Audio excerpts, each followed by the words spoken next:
On my cosmic travels through life, reality, and the universe, I have come across many things. One of the most amazing of these revelations, however, is knowledge about crystals. What they are, we already know. But what can you do with them? Many of you may have crystals already, but without knowing what you can do with them, they just sit on your shelf, influencing your energies from afar. Today, we're going to look at practical uses of crystals in your everyday life. If you haven't seen part 1 of the crystal special, I highly recommend watching that first.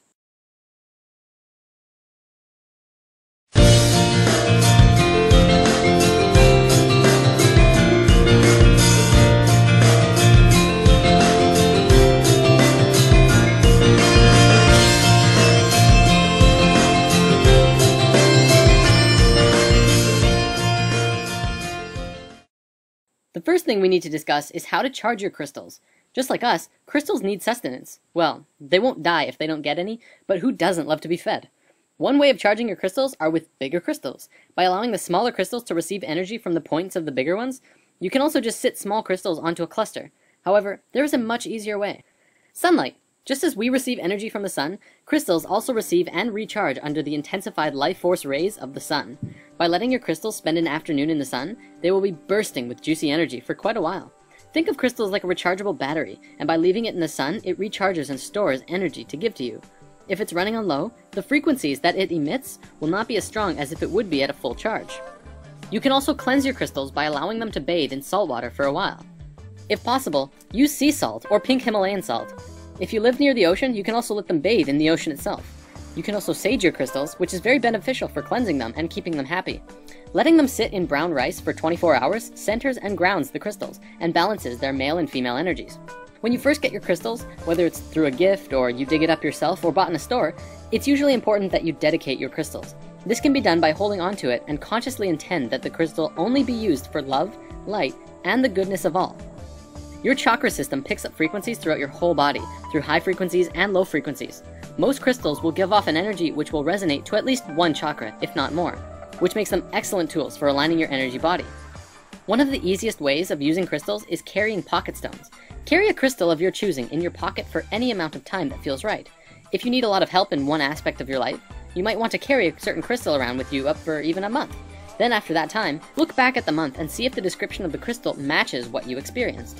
This is actually how I first got into crystals. A friend of mine gave me a crystal and told me to hang on to it for a month. I didn't really get why, but I did. After a month, I found out what that crystal did, and it had been affecting me in the exact ways of the description. After that, I was hooked, and have been exploring crystals ever since. One thing that I do quite often is actually make what I like to call spirit water.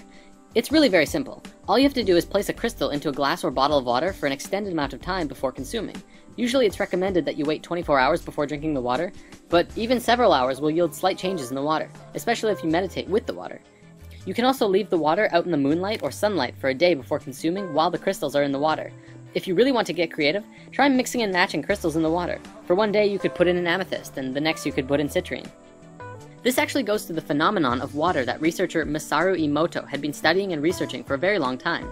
The phenomenon in which water that had been blessed froze into beautiful crystals, and the water that was projected negatively onto froze into gross or ugly crystals. Now, we have an entire lesson about water coming soon, because I know a lot of people want to discuss that, so in the meantime, we won't be going into this at this time.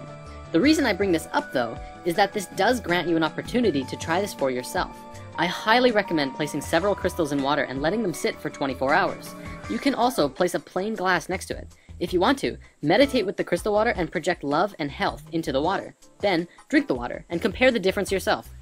I have done this many times and I can always feel the difference. And from the people I've talked to who have done this as well, most people do. In my experiences, this rejuvenated water is smoother and cleaner than it is when you first pour it.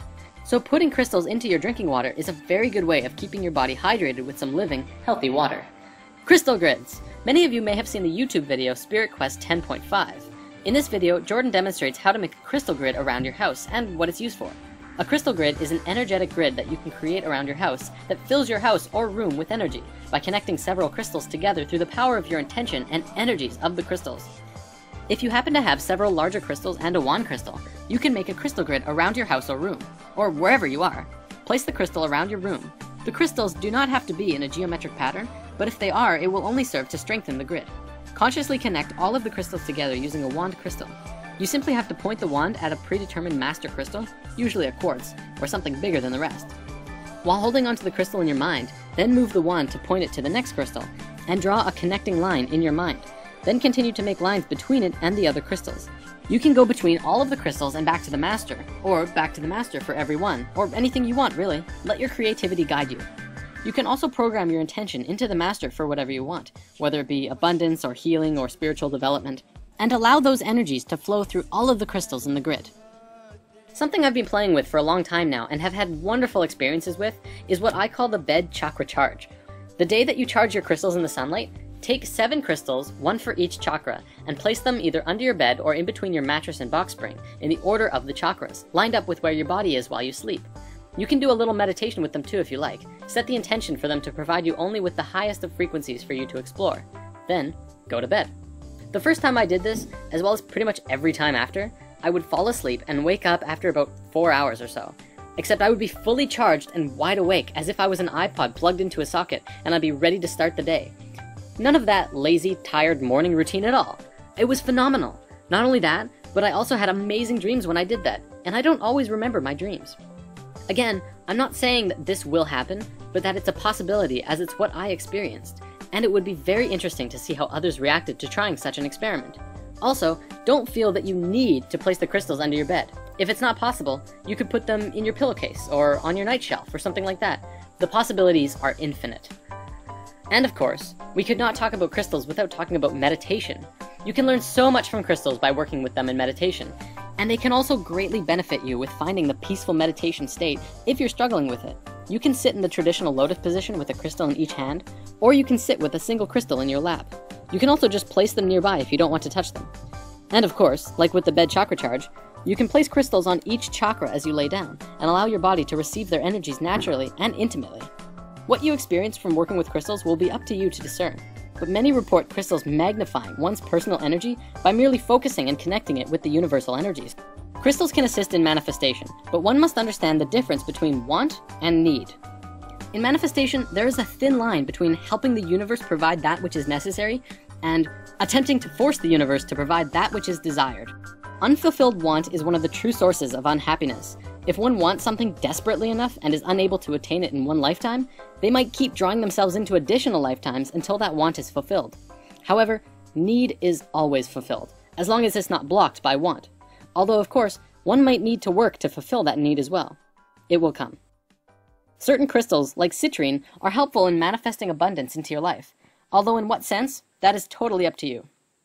Ultimately, you are the one pulling the experiences of receiving towards you, and as long as you are open to receiving, energy can keep flowing in all aspects of your life. Finally, and this is something I found in one of my favorite crystal books, Love is in the Earth, but I haven't tested it.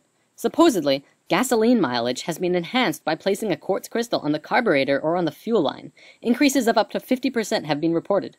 Mechanical portions of the automobile have also been treated by placing a crystal on or towards the equipment. There has been many reports of crystals that have been placed in automobiles to encourage the protection and safe passage of the drivers and passengers, as well as maintaining the vehicle itself. Whether you're skeptical of crystals or not, you gotta admit there's something absolutely magical about them. And hey, why not just pick up a few just to find out? You won't know until you experience it. It's all so curious.